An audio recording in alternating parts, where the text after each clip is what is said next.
3장 18절 말씀. 오직 우리 주 곧 구주 예수 그리스도의 은혜와 그를 아는 지식에서 자라가라. 베드로후서 3장 18절 말씀. 아멘. 주 한음씩 자 외워봅시다.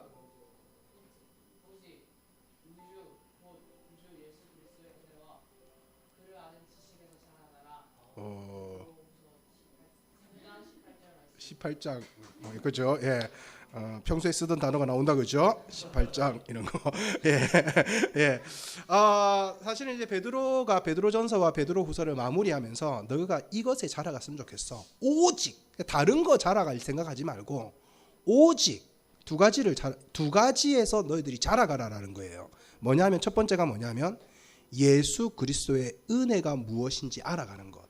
그리고 그를 아는 지식. 여기서 그라는 건 예수님을 알아가는 지식에서 너희들은 계속해서 자라가야 돼 라고 얘기를 한 거예요. 즉 예수 그리스도의 은혜가 뭔지를 아는 것과 예수 그리스도가 누군지를 아는 것에 있어서는 계속해서 자라가야 돼 라고 얘기를 한 겁니다. 그래서 오늘은 복음의 능력, 복음의 회복 네 번째 시간입니다. 성장입니다. 즉 복음은 우리를 자라게 한다는 거예요.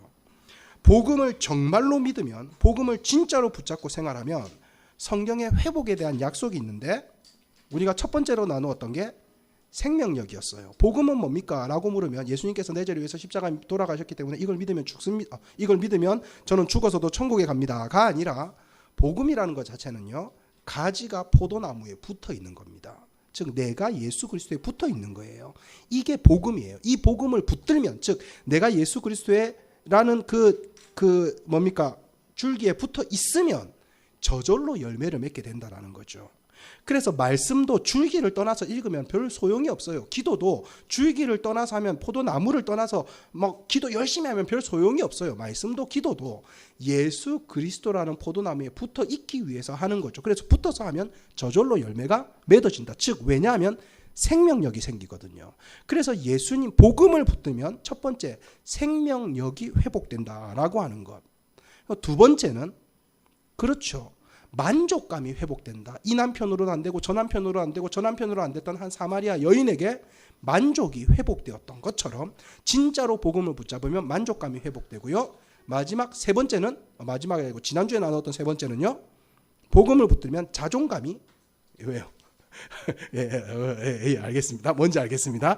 자존감이 일어난다. 즉 내가 왜 여기 있는지, 내가 어디로 가고 있는지, 나의 존재와 이유와 목적을 발견하게 되고 스스로를 비교하는 게 아니라 내 스스로가 보배롭고 존귀한 주님의 자녀라는 사실을 알게 돼요.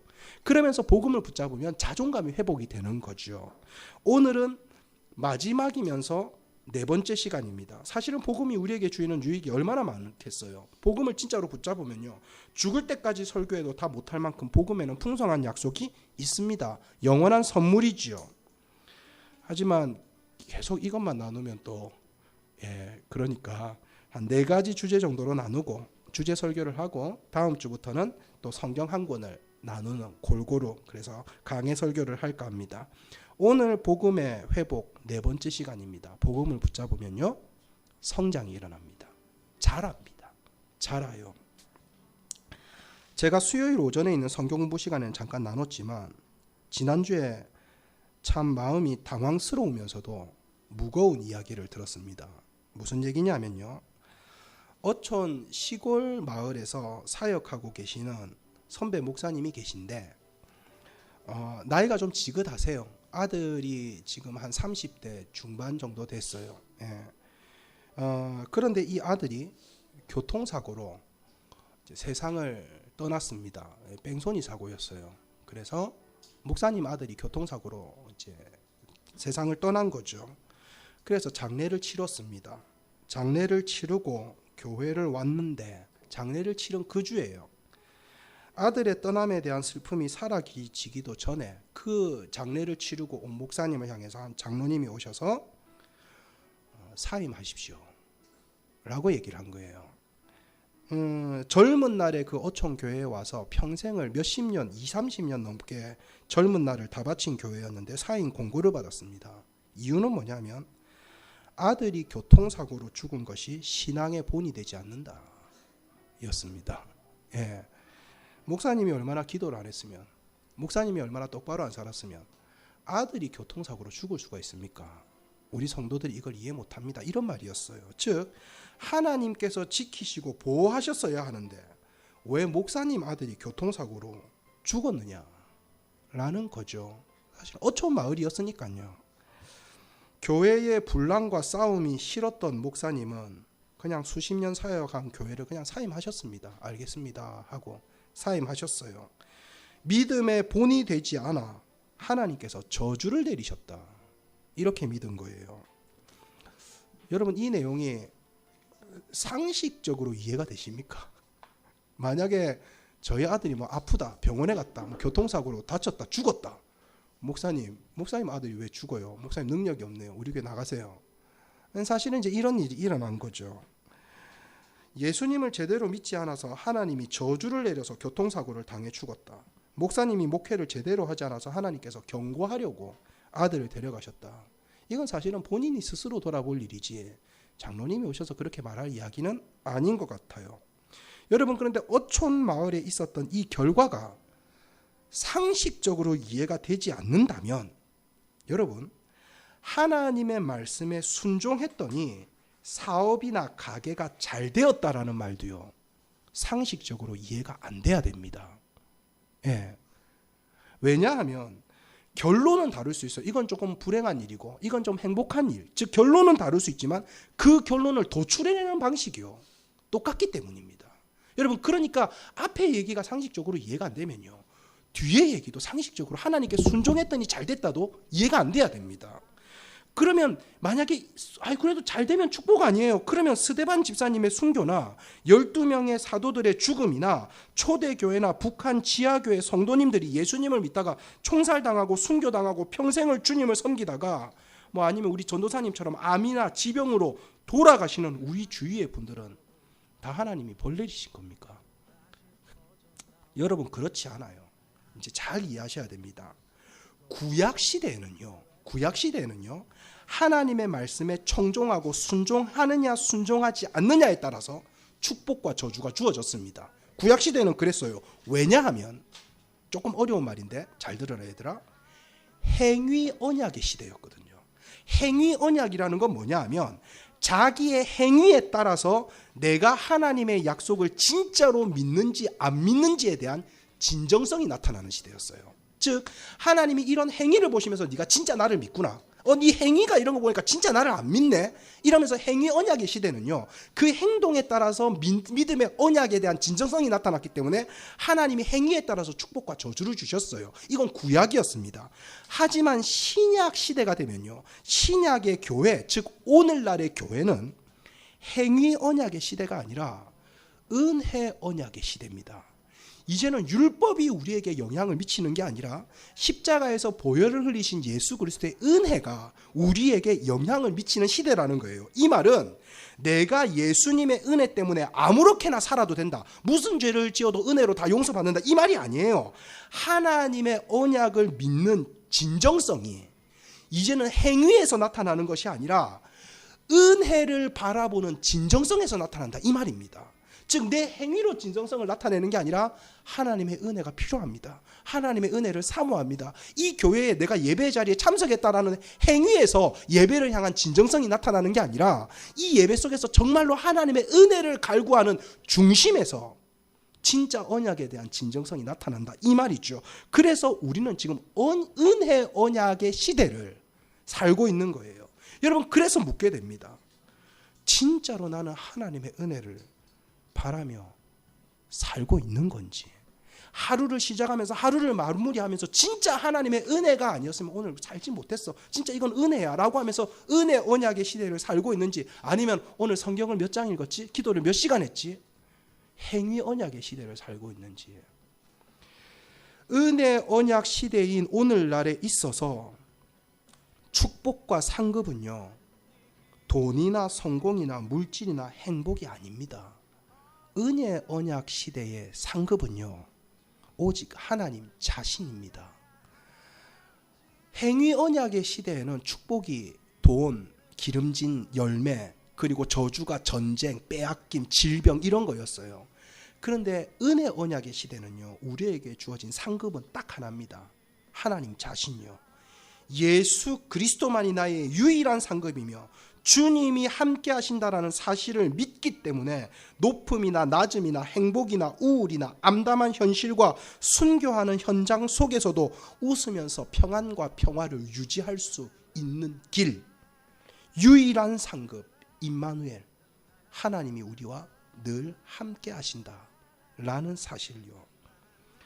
그러므로 11조를 안 해서 암에 걸렸다든지 11조를 잘해서 성공을 했다든지 그렇게 간증하고 다닌다면 그것은 결과로 모든 과정을 정당화시키는 번영신학에 지나지 않습니다.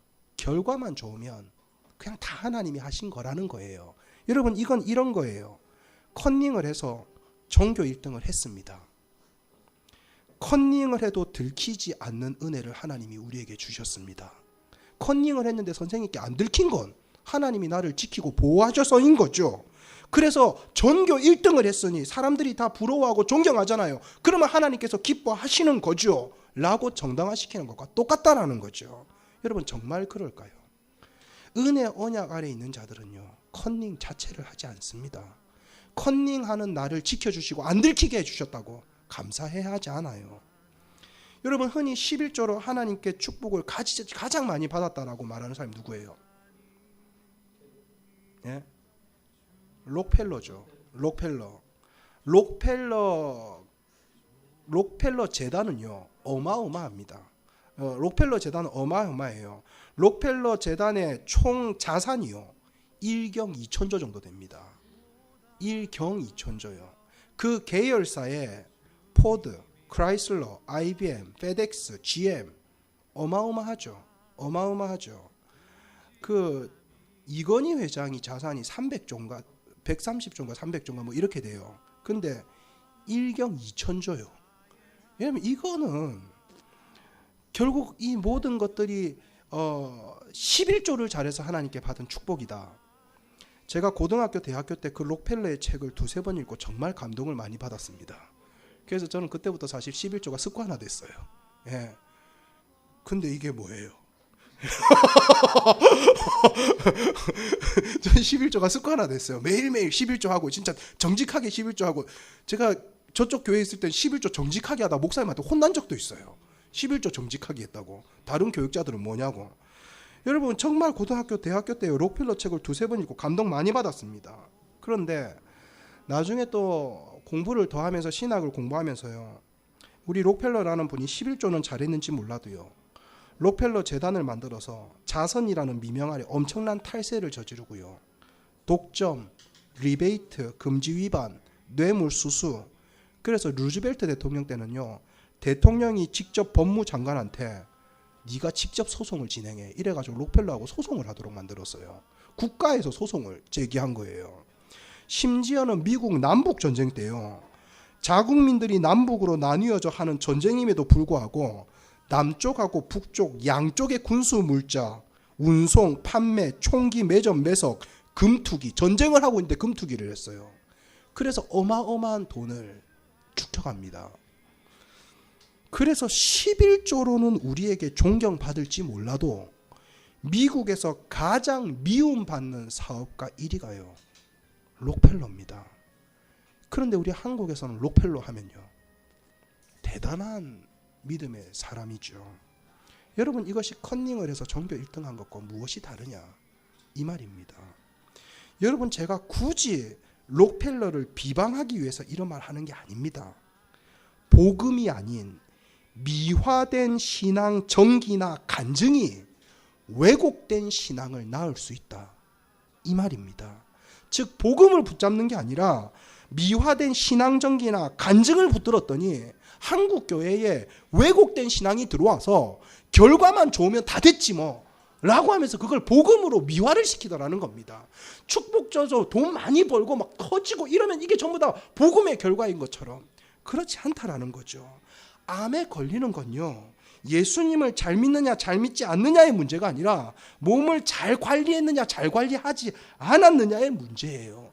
물론 예수님을 제대로 믿으면 몸 관리 잘 하고 싶어 하죠. 근데 몸 관리를 못할 정도로 교회를 위해서 사역하시고 새벽에도 저녁에도 뛰어다니는 분들이 있어요. 이런 목사님들을요, 암에 걸리는 거, 술도 안 마시고 담배도 안 피는데 목사님들이 암에 많이 걸리세요. 왜냐하면 스트레스가 많으니까요. 여러분, 늘 담배 피고 잠 안 자고 몸을 혹사하면서 주님 제 건강을 지켜주세요 라고 기도하는 것은요, 사실은 앞과 뒤가 맞지 않는 거예요. 교통사고에 나는 것은 예수님을 잘 믿느냐 안 믿느냐의 문제가 아닙니다. 교통신호를 잘 준수했느냐 준수하지 않았느냐의 문제죠. 예수님을 잘 믿는 목사라도 고속도로에 120km로 뛰는 트럭 앞에 뛰어들면 죽습니다. 죽어요. 내가 교회 차를 몰고 있는 중이라도 맞은편에서 음주운전차가 중앙선 넘어오면요, 답이 없습니다. 하나님이 교회 차인데 왜 안 지켜주셨어요? 그렇게 말할 문제가 아니라는 거예요. 그래서 신앙인은 질서와 상식을 지키려고 하는 것이지, 이런 결과들을 믿음이나 신앙과 연결을 시키면 무리가 있다, 이 말입니다. 뺑소니로 목사님의 아들이 죽은 것에 대하여 하나님이 저주를 내리셔서 그렇다. 여러분, 이거는 바른 믿음이 아니라는 거예요. 이것은 안 좋은 결과뿐만 아니라 좋은 결과에도 동일하게 적용해야 됩니다. 좋은 결과에도요. 분명히 말씀드리는 것은 예수님을 제대로 믿고 복음을 잘 붙잡으면 몸과 마음과 질서를 잘 지키고 준수하고 싶어집니다. 그래서 더 안전이 주어지고요. 그래서 엄한 데 투자하지 않게 되고요. 그래서 더 우리 가정과 교회를 살피게 되고요. 그래서 행복의 지수가 더 높아지는 거죠. 왜냐하면 결과가 아니라 과정을 중요하게 여기게 되거든요. 그러므로 복음에 상응하는 축복과 상급은 예수 그리스도 한 분밖에 없다라는 사실을 알아야 됩니다. 여러분, 우리가 언젠가 죽어서 천국에 가게 되면요, 천국이 내가 생각했던 거하고 되게 다르네, 이럴 수 있어요. 천국이 진짜 막 금, 은, 막 휘황찬란하게 막 여자들이 다 막 몸매가 그냥 막 좋을 줄 알았는데 안 그럴 수 있어요, 여러분. 왜냐하면 천국에서 유일한 상급이라고는요, 예수 그리스도 말고는 없거든요. 세상과 나는 간 곳 없고 구속한 주만 보이는 곳, 초막이나 궁궐이나 내주 예수 모신 곳이 하늘이다, 하늘나라다. 이 말은 천국이 초막일 수도 있다라는 거예요. 근데 예수님을 모셨기 때문에 천국이라는 거죠. 그래서 유일한 하늘나라의 상급은 예수 그리스도지. 거기 갔는데 이 땅에서 열심히 살았더니 천국에 갔더니 뭐 아파트더라, 대충 살았더니 그 갔더니 신문지 한 장 깔고 여기서 살아, 이렇게 얘기를 하더라. 천국은 그렇게 차별이 주어지는 곳이 아닙니다. 아니에요. 여러분, 복음에 상응하는 축복과 상급은 예수 그리스도 한 분밖에 없다. 바로 하나님과의 연합, 하나님과의 동행이다. 목사님, 그러면 누구는 예수님 잘 믿어서 성공했다라고 하고, 우리도 사업터 가면, 우리 이번에 사업터 예배 드렸는데요, 우리 클래식 창에 가서 예배 드렸는데 그 예배 드리면서 복을 달라 하고 이 사업터가 잘 되게 해달라고 기도하고, 근데 또 아는 분 중에는 헌금 안 하다가 괜히 안 좋은 일 생겨가지고 오히려 마음 고쳐먹고 헌금 잘하게 된 그런 사람도 있다 하던데, 그건 어떻게 된 겁니까? 그런 사람들은 예수님 안 믿는 겁니까? 이게 도대체 뭡니까? 예수님 안 믿는 사람이 어떻게 사업 잘 되게 해달라고 기도하고, 예수님 안 믿는 사람이 어떻게 11조하고 이럴 수 있나요? 그런 것을 바라고 있는 나나 우리 가족은 지금 믿음이 없는 겁니까? 이런 질문이 생길 수도 있죠. 여러분, 저는 늘 기도합니다. 그럼 우리 교회 성도님들, 우리 교회 자녀들이 공부 못하게 해달라고 기도하겠습니까? 사업들이 안 되게 해달라고 기도하겠습니까? 잘 되게 해달라고 기도합니다. 왜냐하면 그래서 필요한 게 뭐냐 하면 성장입니다. 잘하는 거예요. 왜냐하면 여러분, 뭐 사업 잘 되게 해주세요 막 했는데, 내가 오늘 예배 안 드렸는데 갑자기 길 가다가 막 교통사고 날 뻔했어요. 길 가다가 횡단보도 건너는데 누가 빵 하면서 싹 지나간 거야. 초록색 불이었는데 그때 저 차가 미쳤나 이래야 되는데, 모태신앙은 그런 거 있잖아요. 내가 예배를 안 드렸더니 하나님께서 저 차를 보내셔서 나에게 경고를 주시는구나, 뭐 이런 믿음. 여러분, 이런 믿음을 가졌다고 해서요 예수님을 안 믿는 건 아닙니다. 아들이 교통사고로 죽어서 목사님 우리 교회 덕이 안 되니까 목사님 우리 교회 사임하십시오. 이런다고 해서요. 이분이 예수님을 안 믿는 건 아니라는 거예요. 다만 아직 어린 믿음을 가졌을 뿐입니다. 해서 성경은 우리 주 예수 그리스도의 은혜와 그를 아는 지식에서 자라가라 라고 베드로가 말하는 거죠. 예수님을 믿었다고 성장이 끝난 건 아니라는 거예요. 자라가라라는 거죠. 바울도 너희가 범사의 예수 그리스도에게까지 자라가라 라고 말하면서 부드러운 식물을 먹는 것에서 벗어나서 단단한 식물을 먹는, 즉 소화가 잘 안 되는 식물을 먹는 것까지 너희들이 자랐으면 좋겠어. 이제는 젖먹이에서 밥을 먹는 신앙까지 좀 자라갔으면 좋겠어 라고 말하는 거예요. 이 말은 뭐냐 하면 여린 믿음과, 즉 어린 믿음과 단단한 믿음, 성장한 믿음이 있다라는 말이지요. 예수님께서는 뭐라 하셨냐면 너희들이 이런 단단한 믿음이 되면 내가 한 일뿐만 아니라 내가 한 일보다 더 큰 일도 하게 될 것이다 라고 얘기하시고, 너희들이 그런 믿음을 겨자씨만큼이라도 가지게 되면 이 산을 들어서 저 바다에 던져라 라고 하면 그렇게 될 것이다. 여러분, 이 말은 무슨 초능력을 가진다는 말이에요? 아니에요. 그렇게 성장하는 단단한 믿음이 있다라는 거예요. 예수님을 믿어도 여린 믿음부터 단단한 믿음까지 일종의 단계가 있다라는 거예요. 산을 옮기는 믿음, 그리고 뭐 작은 것에 있어서도 축복과 저주를 따지는 믿음, 이런 단계가 있다라는 거예요. 즉 이 단계를 하나씩 넘어갈 때에 그것을 성장이다 라고 말하는 거죠. 여러분, 세상의 모든 일들은 하다 보면 한계가 옵니다. 즉 하기 싫은 순간, 못 넘어갈 것 같은 순간. 제가 기타 치는 걸 굉장히 좋아했거든요. 근데 막 기타를 치다 보니까 어느 순간 하기 싫어져요. 손가락도 아프고.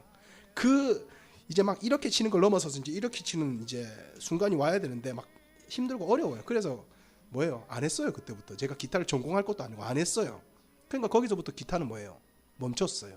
그런데 거기서 조금 더 이 단계를 넘은 친구들은요, 이제 기타 이렇게 저보다 훨씬 잘 치는 거죠. 왜냐하면 그 딱 단계에서 성장을 한 거거든요. 잘한 거예요. 여러분, 그래서 그것을 계단을 딱 넘으면 성장이 일어나죠. 그걸 우리는 성장점이라고 부릅니다. 근데 성장점이 되면 되게 힘들어요. 이걸 그다음 이게 프로로 되느냐 아마추어로 남아 있느냐 그 차이예요. 성장점을 넘어서지 못하면 늘 그 자리입니다. 하지만 그것을 넘으면 한 단계 다른 차원의 사람이 되는 거죠. 그렇게 막다른 계단에 다다랐을 때, 막막할 때 나로 그 계단을 넘어서 성장하게 만들어주는 게 복음이다 이 말이죠. 여러분, 그래서 복음을 붙잡으면 내가 성장하도록 회복시켜줍니다. 오늘은 설교 시간을 통해서요, 정답은 아니지만 나름대로 제가 나누어 본 단계를 여러분들하고 나누고, 나는 어느 정도 단계지, 그리고 어느 단계로 성장해야 되지, 우리의 믿음이 나아가야 할 방향은 어딘가, 그렇게 약간 세계관적으로 성경적인 관점으로 성장하는 마음이 있기를 바라는 거예요. 여러분, 제가 볼 때 믿음이 성장해가는 단계가 있어요. 첫 번째 단계는 뭐냐 하면 우리 오늘 저쪽이 약간 그 구역인데 오늘 이쪽이 약간 유리야 화이팅, 화이팅, 유리야 화이팅. 예. 유리가 이렇게 약간 좋으니까 엄마가 목사님을 안 쳐다보고 유리를 계속 쳐다봐가지고 그래요. 유리 화이팅. 유리, 은우가 유리 언니 되게 좋아하는데 유리 언니한테 말을 걸고 싶은데 말을 걸면 약간 그래서 되게 내한테 늘 그래. 그래 내가 유리 언니 나쁜 사람 아니야. 그래서 유리 언니랑 되게 친해지고 싶은데 뭔가 말을 걸면 그럴 거 아니야. 그래. 유리 언니 되게 착하고 좋아. 아빠가 그래요. 잘 몰라. 제가 이런 게 있어요. 그 예수님을 이렇게 그냥 학생들을 많이 대하고 성도님들 많이 대하다 보니까 그 단계가 있는, 예수님을 믿는 단계가 있는 첫 번째 단계는 뭐냐면 하나님의 존재 자체가 의심되는 수준이에요. 하나님의 존재 자체를 의심하는 거예요. 진짜 예수님이 있나? 진짜 하나님 계시나? 진짜 내 죄를 위해서 돌아가셨나? 진짜 내 삶을 인도하셨나? 진짜 나를 바라보고 계시나? 에이 설마. 이거 약간 의심하는 수준. 제가 볼 때 이게 이제 믿음의 첫 단계예요. 즉 하나님의 존재와 말씀 존재 자체를 의심하는 거죠. 여러분 이것도 믿음입니다. 이것도 믿음이에요. 왜냐하면 믿음이 없으면요 의심도 생길 수 없거든요. 우리가 지금 예배 드리고 있는데 누가 한 명 막 뛰어오면서 뭐 예를 들면 항민이가 막 뛰어오면서 밖에 호랑이가 나타났어요 이러면요 그래 이러겠죠. 예. 왜냐하면 안 믿으니까요. 근데 뭐 남집사님이 들어오면서 밖에 진짜 호랑이가 있어요. 진짜예요? 그래. 근데 막 그 다음에 갑자기 막 선생님 오면서 밖에 호랑이 내가 물렸어 피 질질 흘리고 있다 이러면요 진짜인가 이러면서 창문을 열어서 보겠죠, 그죠? 근데 진짜인가는 뭐예요? 완전히 믿는 건 아니지만 진짜인가 아닌가 의심이 생긴 거죠. 의심이 생긴 것 자체가 뭐예요? 믿으려고 한다는 믿음이 생겼다라는 거예요. 믿음이 생겼기 때문에 반응을 하는 거예요. 의심이라는 반응을 하는 거죠. 즉 의심이라는 단계가 생기면요 다른 말로 믿기 시작했다 이 말입니다. 믿음이 생기기 시작한 거예요. 그래서 유다서 1장 22절에서는 예수님의 형제였던 유다가 교회를 향해서 편지를 쓰면서 뭐라고 얘기하냐면요 어떤 의심하는 자들을 긍휼히 여겨라. 이렇게 즉 교회 안에 의심하는 자들이 있더라는 거예요. 근데 그들에서 너 왜 의심해? 너 믿음이 왜 그거밖에 안 돼? 이렇게 말하지 않더라는 거예요. 오히려 그들을 긍휼히 여겨라. 불쌍히 여기고 애틋하게 여겨라. 왜냐하면 그게 믿음의 단계니까요. 의심한다고 문제가 있다라고 여기지 말고 문제가 있으니까 쫓아내 이렇게 말한 게 아니라 어떤 의심하는 자들을 긍휼히 여겨라. 즉 교회에는요 의심하는 자들이 있다 이 말이죠. 그런데 그들을 향해서 그것도 못 믿나가 아니라 오히려 불쌍히 여기는 마음을 가져라. 왜요? 믿음이 아직 어린 거니까요. 그러니 하나님 존재 자체가 의심된다라고 하는 분들은 내가 하나님을 안 믿는 거구나 라고 여기기보다는 나도 예수님을 믿기는 믿나 보구나. 그러니 의심이 되지. 하지만 이런 게 가장 저랩이구나. 레벨이 가장 우리 쪼랩이라고 하죠. 저랩이구나. 그래서 긍휼을 받아야 할 어린 상태구나라고 여기고 그 의심에 굴복당하는 게 아니라 의심을 극복하려고 해야 합니다. 그래서 의심의 극복은 극복해야지가 아니라 복음, 예수 그리스도의 은혜와 예수 그리스도를 아는 것에서 자라는 거죠. 그렇게 하면서 그 단계를 딱 넘어서는 거예요. 이제는 의심을 극복했어요. 이제는 하나님을 믿어요. 예수님께서 나를 위해서 돌아가셨다는 걸 믿어요. 예수님께서 나와 함께 하신다는 걸 이제 믿게 되었어요. 그냥 두 번째 단계로 딱 올라가면요. 이거는 이게 진리는 아니에요. 그냥 제가 정리한 거예요. 진리는 아니지만 근데 이게 그냥 제가 볼 때는 보편적인 것 같아요. 자기 문제에만 매달리는 수준이에요. 하나님을 믿기는 믿는데 구원의 확신은 있어요. 하나님께서 계시다라는 것도 믿고 기도도 하고 예배도 드리고 헌금도 해요. 그런데 그렇게 예배도 드리고 헌금도 하고 기도도 하고 믿는 모든 이유는 하나님 나라가 위해서가 아니에요. 자기를 위해서예요. 하나님 내 사업 잘 되게 해주세요. 내 일 잘 되게 해주세요. 자기 위신, 자기 가정, 자기 사업, 자기 공부 오직 자기만을 위해서 예수님을 믿고 그리고 교회에서 자기 인정받기 위해서 할 일을 하는 여러분 이것도 믿음이 없는 거 아닙니다. 믿음이 없는데 어떻게 이렇게 해요? 이것도 믿음이 있는 거예요.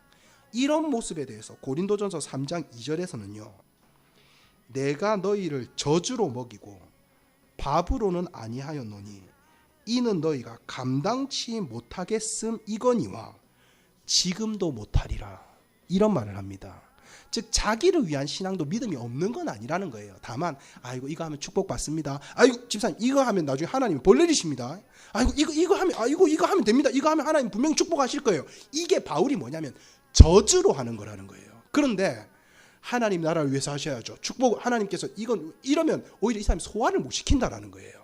그래서 저주로 먹이고 밥으로 아니하였노니 이유는 너가 지금 밥을 먹으면 감당을 못할 것 같아서 즉 예수 그리스도를 믿는 길은 십자가를 지고 나의 모든 것을 부인하고 가족 쫓아버리고 주님을 따르고 이러면 안 믿을래요. 이럴까봐 축복과 저주와 이런 걸 하면서 약간 자기 문제에 매달려 있는 수준의 사람들에게 이제 이런 축복과 저주, 좋은 것과 나쁜 것 이렇게 해서 그런데 이것을 사도 바울은 뭐라 하면 젖을 먹이는 거다라고 표현한 거죠. 초도에 말한 축복과 저주 이것에 대하여 젖을 먹이고 밥은 먹이지 않았다. 왜냐하면 밥을 먹였다가는 네가 감당을 못할 것 같아서. 즉 자기 문제에 매달려 예수님을 믿는 사람에게 순교하십시오. 하나님 나라를 위해서 헌신해서 자기 재산을 바치십시오. 이러면요 소화를 못 시키니까요.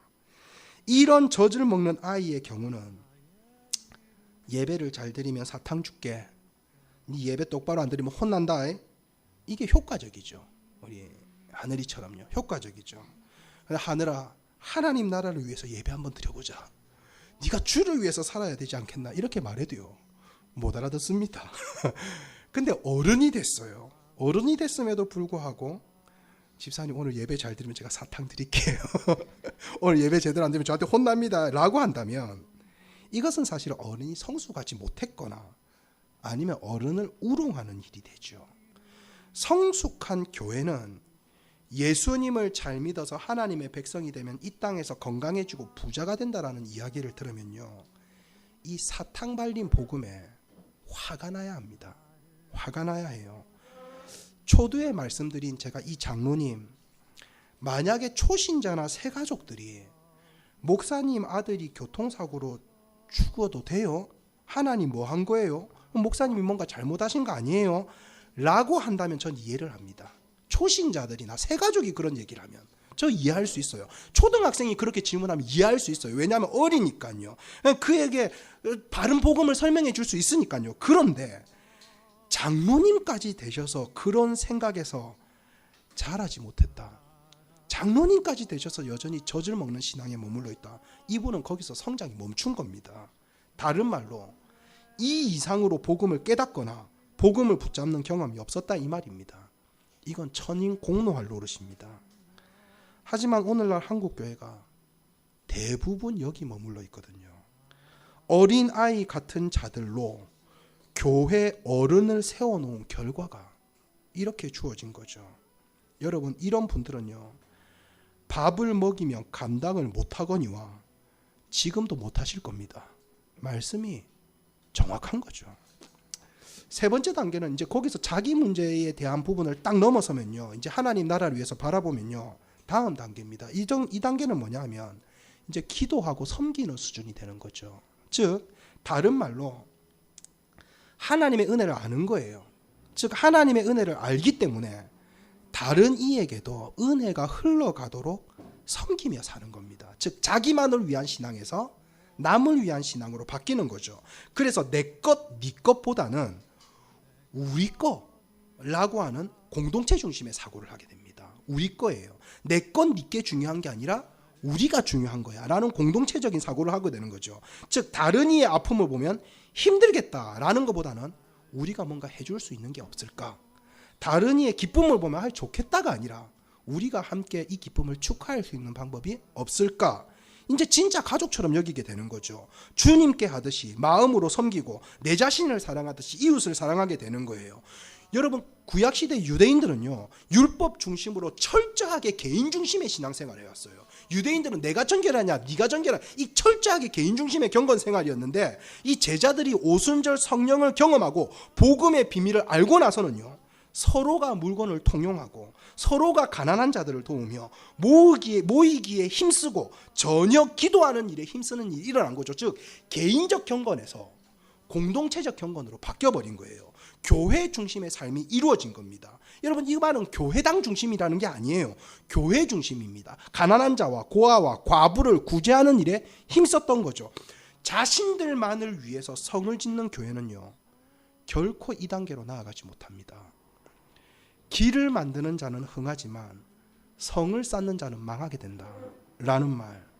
그렇다면 우리가 오늘날 교회가 세상에 성을 쌓고 있는지 길을 보여주고 있는지 돌아봐야 될 내용입니다.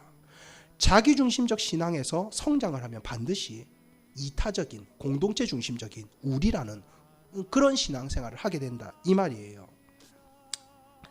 제가 한 5단계 정도로 나눴는데 네 번째 단계는 뭐냐 하면 하나님의 사역에 이제 헌신하는 단계입니다. 단순히 이웃, 우리가 아니라 이제 하나님의 사역을 위해서 딱 넘어가는 거예요. 하나님 나라를 위해서 이제 섬기는 단계가 되는 거죠. 교사, 성가대, 재정부, 식당 이런 거예요.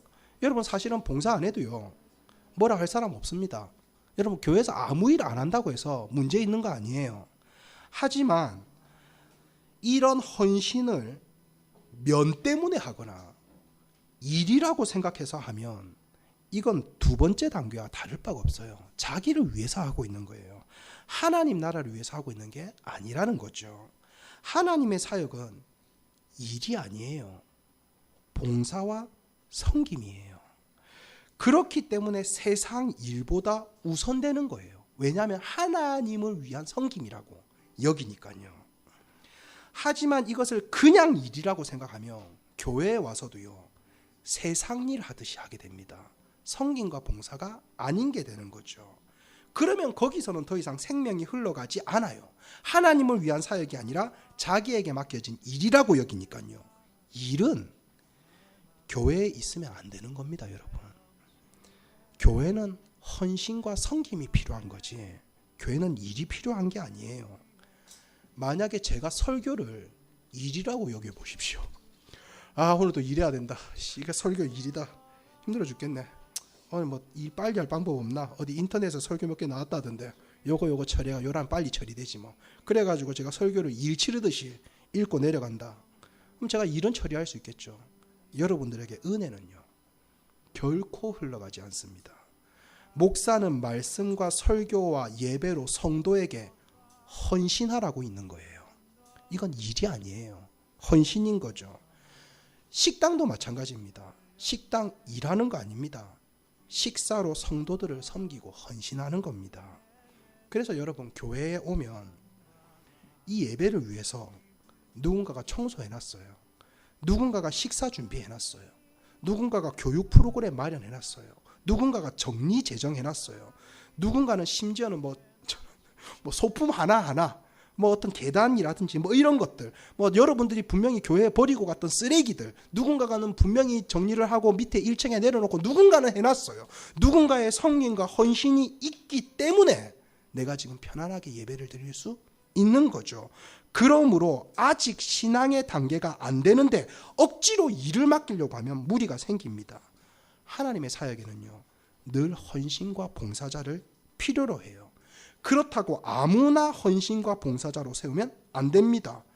복음을 붙잡고 있지 않은 사람이 일을 하면 결국 다툼이나 사고가 생기기 마련입니다.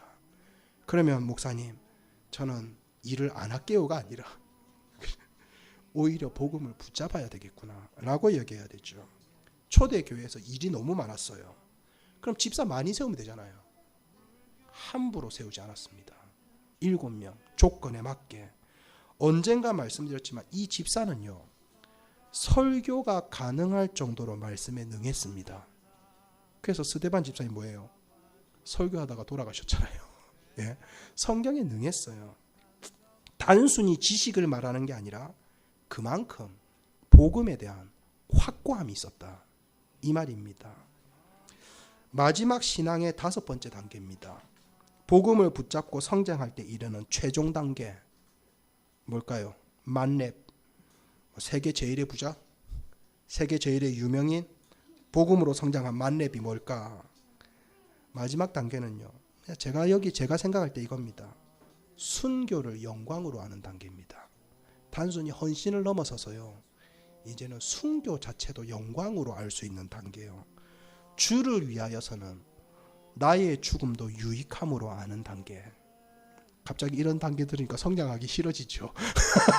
아 목사님 저는 한 3단계 정도쯤에서 그냥 그 딱 머무르면 그냥 될 것 같아요. 아 괜히 막 순조 뭐 순교까지 여러분 이거 결코 쉽지 않아요. 쉽지 않아요. 심지어는요 한국교회 순교 증후군이라는 게 있었습니다.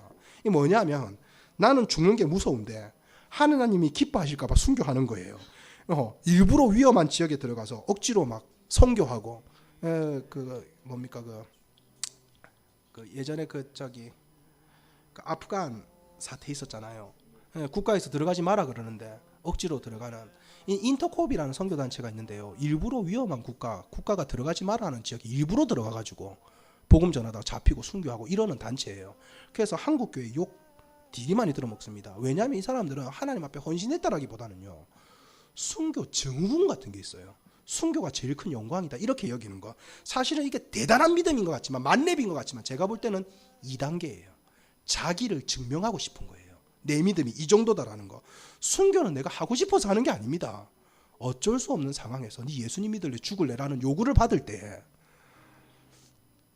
그냥 믿고 살았다가 나중에 회개할까? 뭐 이런 거예요. 왜 굳이 위험한 지역에 들어가서 여러 사람 힘들게 합니까? 순교는 진짜 어쩔 수 없는 상황에, 도망칠 수 없는 상황과 믿음과 죽음 둘 중에 하나를 선택해야 하는 상황에서 배교가 아니라 죽음을 선택하는 거예요. 즉 내가 죽는 거죠.